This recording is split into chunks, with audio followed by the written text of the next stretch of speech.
Smooth 98.1. Love music, love life. This is the Smooth Breakfast on a Monday morning. My name is Ayokunmi, and you are about to get into the world of business with me on a Business Express. This is going to be a great conversation this morning. We're going to be looking at President Tinubu's economic highlights in his nationwide address that was made yesterday. Joining me to have this conversation and, of course, should I say, take out all the necessary things from the speech that he made is Bala Augie. He is the editor and partner at MoneyCentral Media Ltd. Very good morning to you, Bala. Great to have you on Business Express. Yeah, good morning to you. How are you doing? Very well, thank you. Hope you are feeling good this morning, and of course, ready to take a look at what we're about to discuss. The speech that was made yesterday by President Bola Tinubu, and a lot has been said about that address. And we're looking at the economic highlights this morning. So first of all, I have to begin from here. What do you make of his address yesterday to start with? Yeah, but basically his address yesterday was to apologize to Nigerians for the protests, and again to show Nigerians that there is light at the end of the tunnel for us. He pretty much highlighted some of the things that he has in the QTA, a lot of projects that are in the pipeline, which will ameliorate the sufferings of the people and probably spoil economic growth. So the speech highlight basically is just telling Nigerians that, well, I'm not sleeping, I'm working hard, and there is light at the end of the tunnel for us. There definitely needs to be light at the end of the tunnel. That is something that is really, really important for Nigerians at this point. But before we continue the conversation, for all our amazing listeners out there, you can be part of the discussion this morning by sending your messages in on WhatsApp. The number is 0809 440 981. 0809 440 981. You can also join the live stream on YouTube at Smooth 981 FM Lagos. All right, Bala, back to the conversation. Now, President Tinubu says that he has been meeting with governors and key ministers to accelerate food production. Now, if you were to be a fly on the wall in that meeting, what would you expect to be the things put forward in order to accelerate food production in Nigeria right now? I think, as a matter of fact, the high cost of food is due to low production. So the either the ministers, the Minister of Agri, and the president, you understand that there's been low production across the country, and the high food of production is due to the low level of staple food, and most importantly, the insecurity in the farm producing areas. So one thing they should need to do is to significantly reduce insecurity in the farming areas. And again, they should increase funding. I feel that the current administration is not paying attention to the challenges that farmers are facing, especially in the farming areas. There's also high cost of farm inputs. Farmers are complaining. I mean, I interviewed one of the farmers, and he specifically told me that due to the subsidy removal, that the farm inputs have skyrocketed.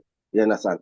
And again, he even told me that it's like the current administration is backing up the wrong trade. They are investing in the wrong project, investing in wheat. Nigeria can never beat Russia to wheat production. What Nigeria needs to do is to invest in rice, invest in maize, invest in tomatoes, and pay more attention to the farmers, especially those in the northern areas or region. Okay, now that's very interesting. Looking at that, I mean that's from a farmer in Nigeria who is in the business of farming. So, is it safe to say that the government isn't, listening to those who are in the should I say stakeholders, as it were, who can tell them this is what's going on, this is what we need, this is how you can help us? Is that the case right now? Exactly. Because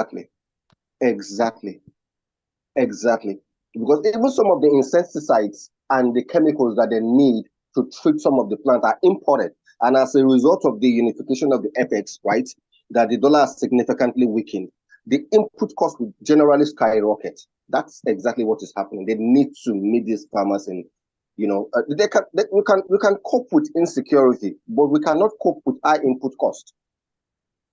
You cannot cope with high input costs. So Okay, now let's move on and talk about debt service, which the president actually mentioned reducing from 97% to 68%. Now, how important is that in the grand scheme of things?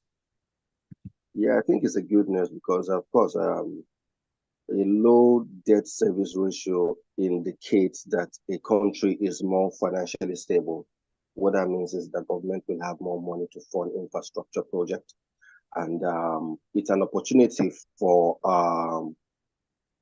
government to increase its investment in the country, right? Because before President Bola Tinubu was elected, the debt service ratio was high. What that means is that the large chunk of your revenue is going into debt service at the expense of capital projects. So what that means is that now that the ratio is reducing, government will have more money, right, to fund capital projects, and most importantly, create a welfare package. We lack a welfare package in this country. We lack a welfare package. Americans have a welfare package. The UK have a welfare package, which is why you see youth on the streets protesting. If the government fails to create a welfare package, I'm very, very sorry to say, they will continue to wallow in chaotic crisis.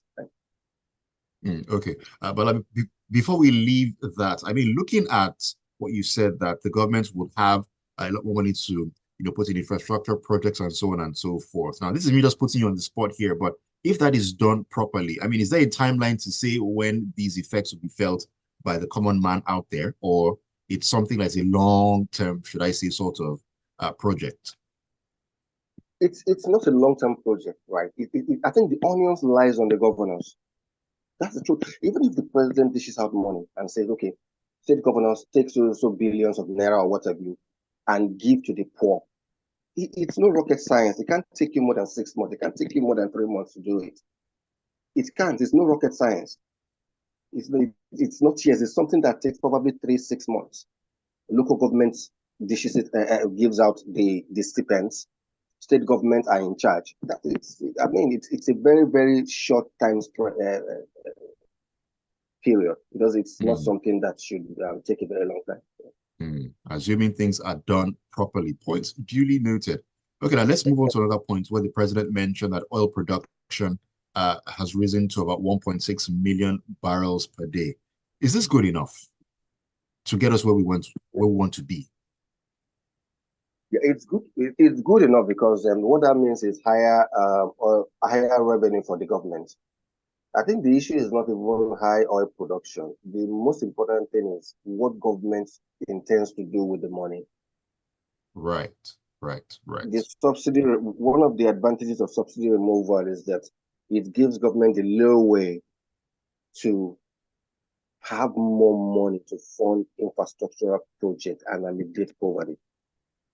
Now, Nigeria has been enjoying higher oil price in the last probably 2 or 3 years due to the escalating war between Ukraine and Russia. But the thing is, now that the oil production is 1.6 million barrels per day, fine, it's good news for Nigeria. Higher revenue, subsidy has been removed.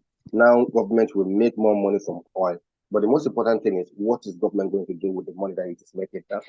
It's good news, but what is government what's government going to do with the money that it is making?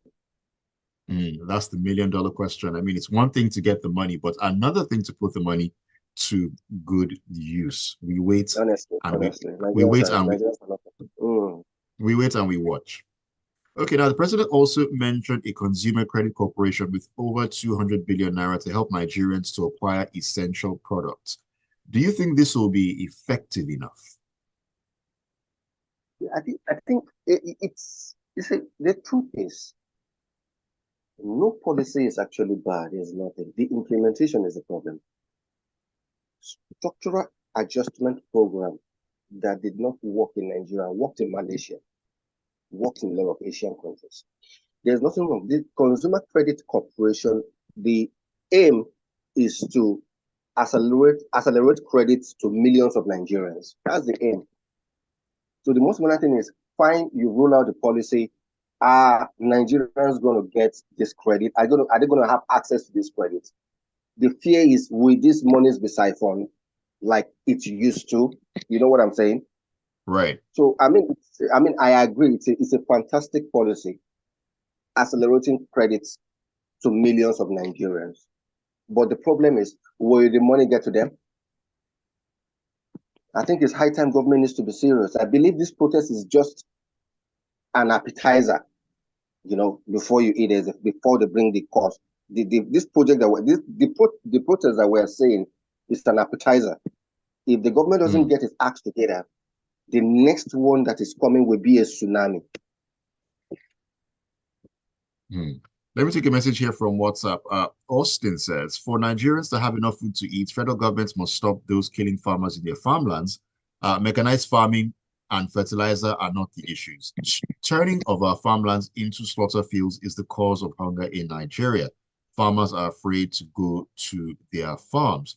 Thank you for your thoughts, Austin. I mean, that is one issue, but I mean, the farmers who are also right there have also said they have other issues apart from that as well. So, I mean, take out one problem and other problems are still there. So there needs to be a multifaceted, should I say, approach to dealing with the issues. Thank you so much, Bala, for joining me this morning to have this discussion. I've been talking with Bala Augie. He is the editor and partner at MoneyCentral Media Ltd. Do have yourself a great Monday, Bala, and a fantastic week ahead as well. Yeah, thanks. Cheers. All right. Thank you for being a part of